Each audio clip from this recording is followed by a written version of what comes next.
So tonight, we get to hear a dialogue with we taped a little earlier today with Pastor Chris Harris, our good friend from Bright Star Church. And Pastor Harris has really become a significant leader, not only in Chicago, but around the country as well. And it's been our pleasure as a community to partner with them, and certainly a great privilege for me to work together. And we have done so much. And tonight you'll hear a dialogue about not only where we are today, but also where we have been in honor of Dr. Martin Luther King Jr. Hi, it's my great pleasure to welcome a good friend, Pastor Chris Harris, assistant rabbi at the Anshe Emet Synagogue. He is, as I think we all know, senior pastor at Bright Star Church of God in Christ and CEO of Bright Star Community Outreach. And it is a distinct pleasure to welcome you to this conversation. How are you, Chris? I'm doing pretty good, Rabbi. Thank you. And it's always a pleasure to be with my brother from another mother. And it's good to be on a little bit of a restcation. But when Michael Siegel calls, the assistant rabbi answers. So glad to be with you. Oh, I'm really glad you made the time for us. Well, we are living in historic times. That is true.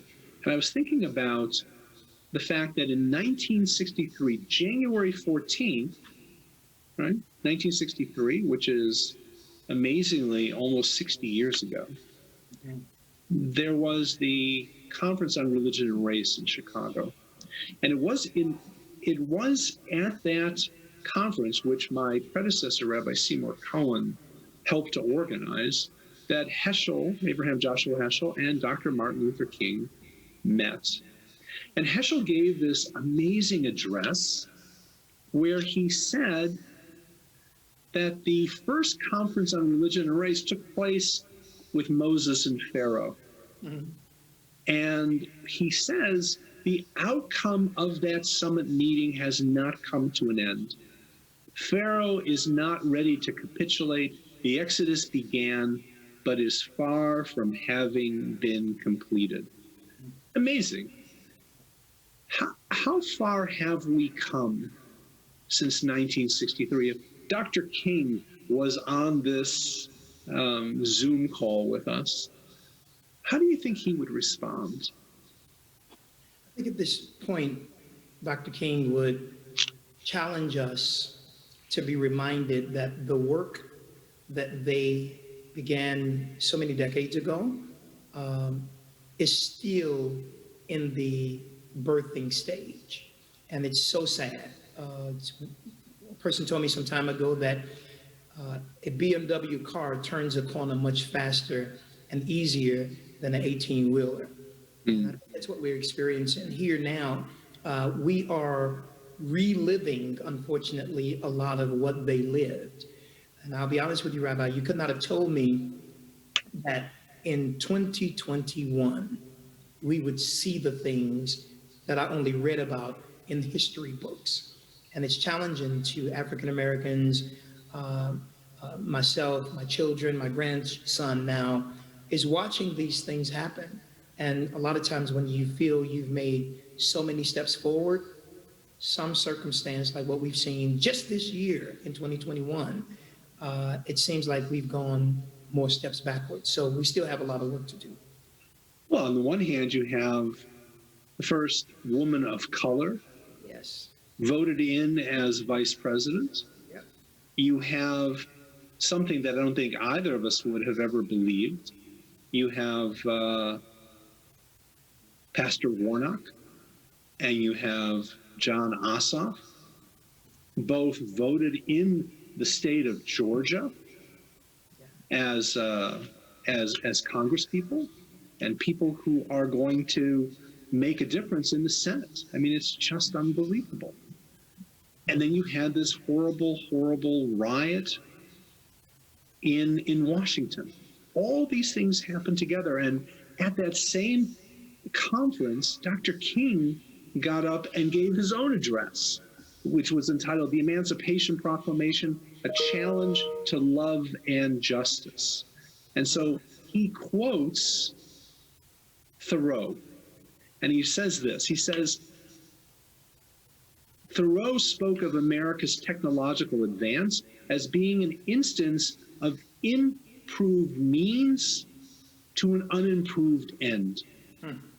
Improved means to an unimproved end. Think about the technological advances that took place that have taken place since 1963 and 2021. The means that we travel, the means that we talk to each other, the means that we engage bear almost no resemblance to what was going on in 1963, except that the end is unimproved. We are really struggling. And by the way, when you spoke of what you are telling your children, I have to say that as a Jew,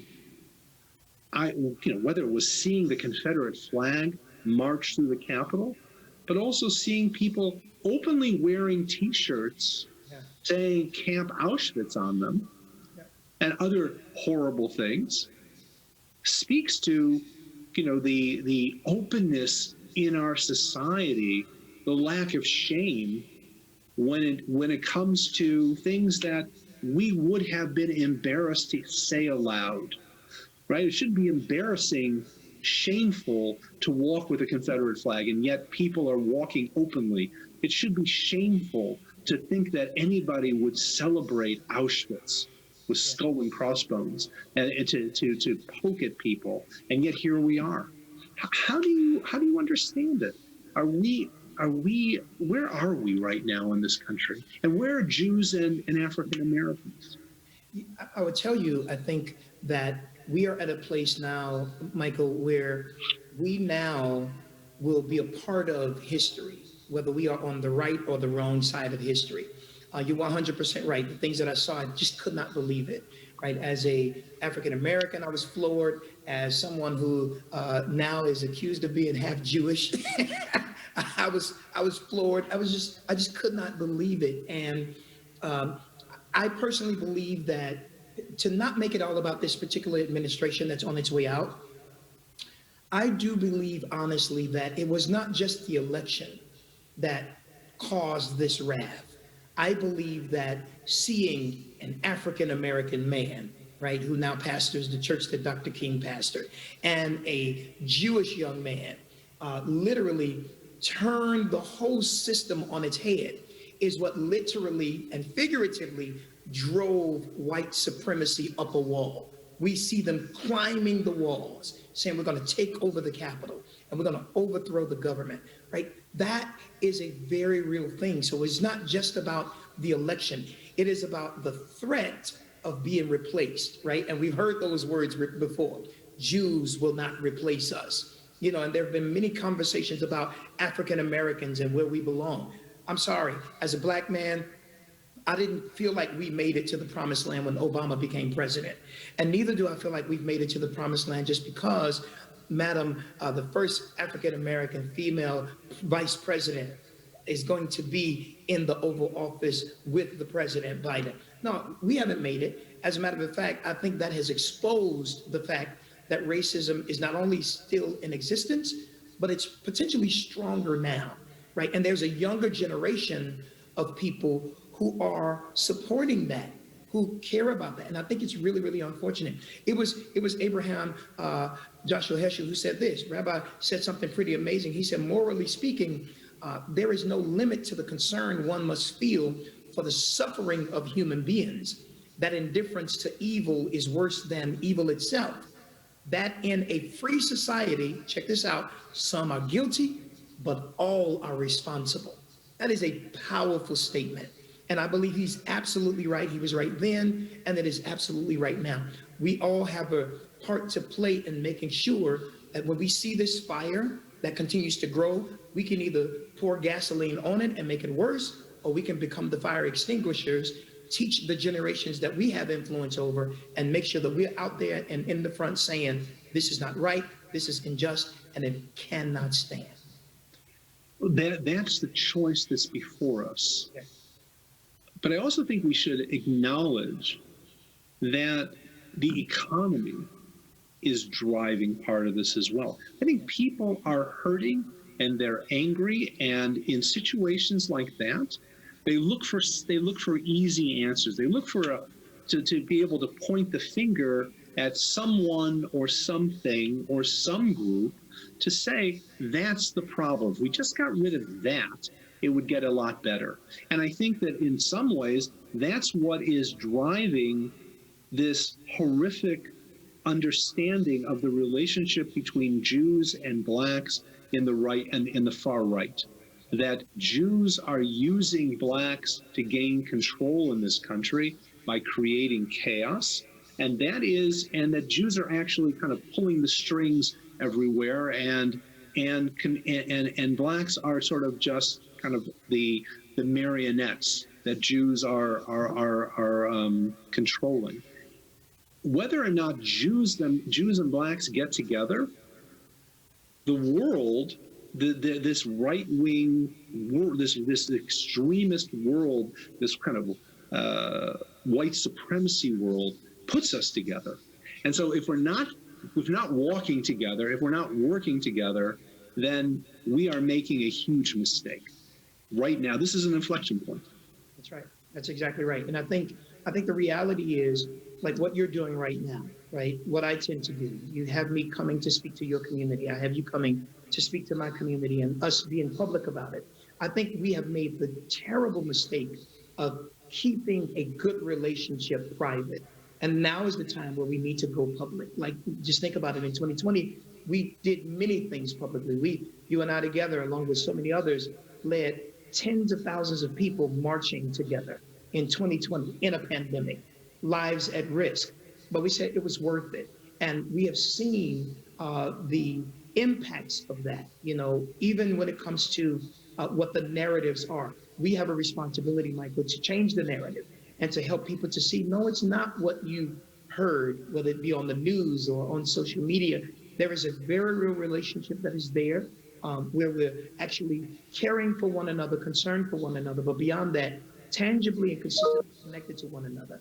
That's why I'm grateful for people like you who don't just do it on Martin Luther King weekend, right? This is a lifestyle for us. And I think it's important that we continue to do it, because the narrative is there, but we have to change it. So you're hopeful at this moment. In other words, I would ask you, is for a lot of people who are, to use the Yiddish expression, crying, Gewalt, this is the end, right? Are we at the beginning, to use Churchill's words, are we at the beginning of the end or the end of the beginning? Where are we? Because, there's plenty of reason to be hopeless right now. And I think there's plenty of reason to be hopeful. Where are you at? Yeah, I think we're a little bit in between both. Very, very profound question. But I'm also lean toward, I believe that we are the end of the beginning. I think that there is much more going to happen. I put a post on social media right after the election where Vice President Biden won, became president-elect. And I said, from the day of the election to January 20th, we're going to really see where this country is. And guess what? I was spot on. We've seen it. And it is amazing. And I believe that on or after January 20th, I believe that things could potentially get worse. Unfortunately, we have a gentleman who is going out of the White House who now knows far more now than he was when he first got in, the power and influence that he has. And I believe he intends to use it for division, for divisive purposes. And that's why we have to make sure that no matter what megaphone he has, we lift our voices and raise our voices above that noise and that chaos. Because if we don't do that, then guess what? A lot of people who want the right things to happen and things to be the right way will start to just give up and say, hey, we can't be heard. We're not being seen. Just let them have it. This is the worst time for us to do that. And I think we have a responsibility to this generation to fight as hard as Dr. King and Rabbi Heschel fought for that generation. It is now our turn in our time, and we have that responsibility. So and I believe that I'm going to be a part of the solution rather than being part of the problem. Well, I certainly join you there, and I think that the work that we're doing is vital. But I think one of the things that we're seeing right now is that words matter, That's right. right? This notion that, oh, don't pay attention to what he or she says, right? Just watch what they do. It turns out that can be a very, very dangerous issue. You know, going back to the biblical story that Heschel referred back to, you know, we talk about Pharaoh's hardened heart and that God hardens his heart. And one of the interpretations that I so love is that one of the rabbis says, you know, what did it mean that God hardened his heart?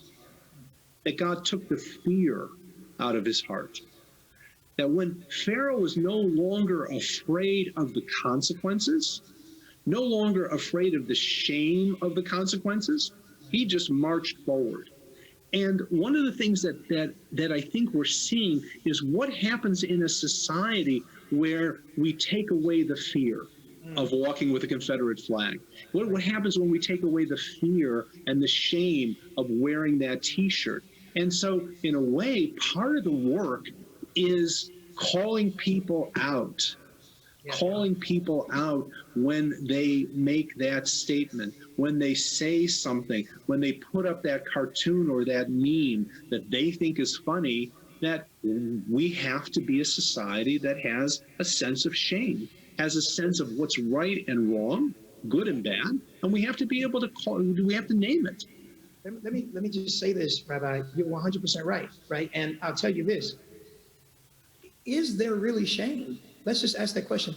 At least the folks in the 40s, 50s, 60s, 70s, at least they wore hoods. These people did not. Yeah. They didn't even wear masks. Right? So they were on social media before seizing the Capitol, saying, here's what we're going to do. And the question we have to ask is there shame there? I think people are now ashamed that they got caught. I think people are ashamed that they are embarrassed. I think they're ashamed that they're losing their jobs now and they're but they're not ashamed of who they are, how they are. And it was the great Maya Angelou who said it best, said, when people show you who they are, believe them. And these people are very, very clear about who they are, what they believe, and what they represent. I don't think shame is there. I don't think this generation of racists are as shame as the last ones were. And it's really, really sad. And I first of all, I couldn't agree more. I'm thinking one of the things that I want to underscore is this. We have seen a whole variety of horrible violence against people of color. Yeah. And we have seen videos and footage. And the words that people tend to use are, it was shocking, right? It was revolting. Yeah. It was anger provoking. And I have to say, Chris, that the word that I think would be better is, it makes me ashamed of the United States. It makes me ashamed of where we are in this country. Because I think that goes a long way. Because, you know, we're part of a culture that can change the channel. Okay, it's revolting. Yes, it was terrible. It was shocking. But shame should stay with us. And I think we need to revive that notion of shame and embarrassment. Right? When you have a racist country filled with clearly tens of millions of entitled people who suffer from white privilege, where can they be shamed? Actually, they feel entitled. And, you know, just think about it. And it's not just the people who climb the walls. Where will the same police and National Guard, when Black Lives Matter crowds, mostly peaceful protesters, came there, they couldn't even get close to the building. That's right. That's right. No, I think that And think about, patently obvious. these folks were able to literally climb the walls and get in the building and sit and steal the Nancy Pelosi's podium. So clearly we are still in two Americas, right? That's true. Clearly this is still an issue. And until not Trump supporters, no, until America and all Americans go ahead and accept that this has been a racist country and still is, then we can't change it. We can't just gloss over it. We can't celebrate over it. We have to really deal with that. And we're going to have to deal with it for a long time. And I don't think America or Americans, particularly those who are not Black, are ready to acknowledge that. I don't think, and before we are able to repair it, we got to recognize and acknowledge it and repent for it. That's the bottom line. You know, I'm gonna take exception to the characterization that America is a racist country. Sure. And the reason I take exception to it is the same way that I would take exception to labeling a person. Sure. Because that means if you say that, what I hear is that it's beyond redemption. Right? I think that this country has acted in racist ways far too often. But I have to say that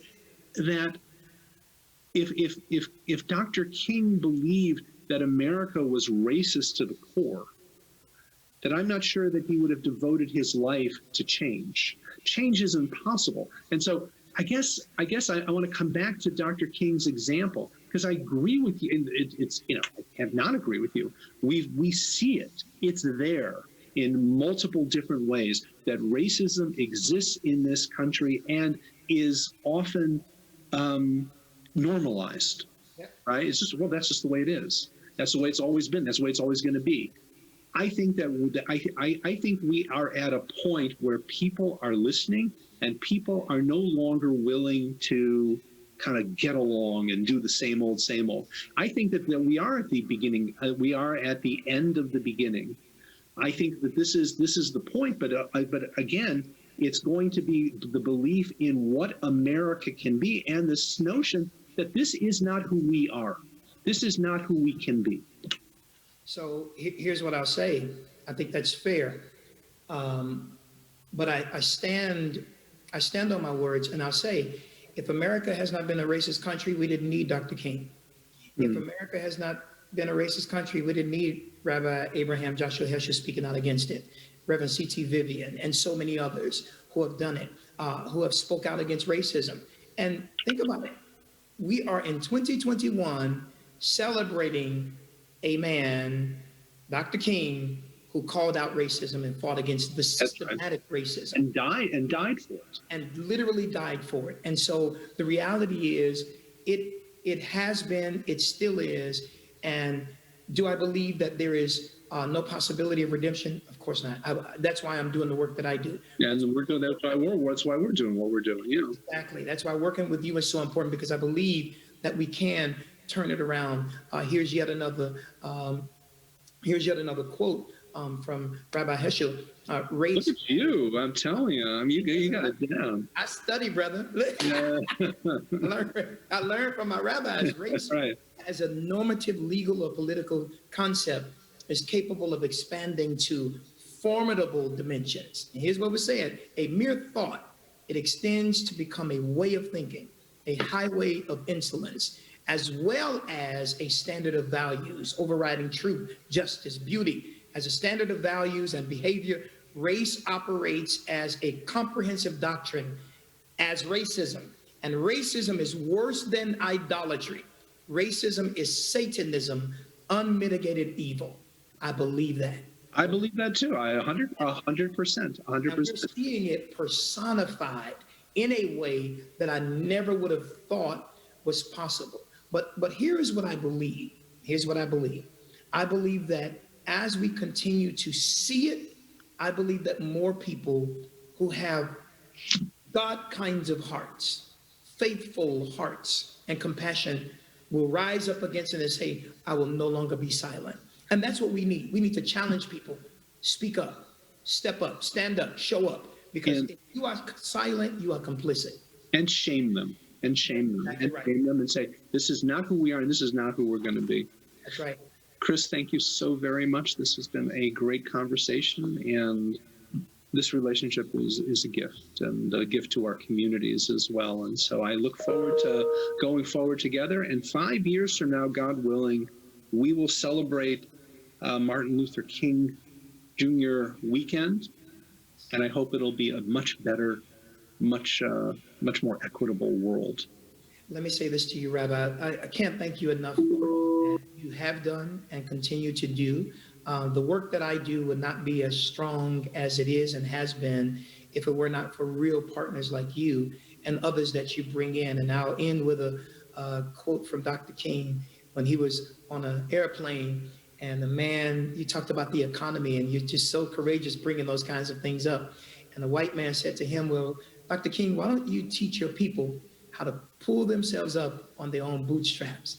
And Dr. King looked at that white man and said, you know, it's a terrible thing to ask a bootless man to pull himself up by his own bootstraps. And I want to tell you, thank you for making sure that you work hard to call out and shame the injustices that my people experience, and know that I will always do the same for you and your community. I love you, man. Love you too. And together, forgive the phrase, but we shall overcome. Amen.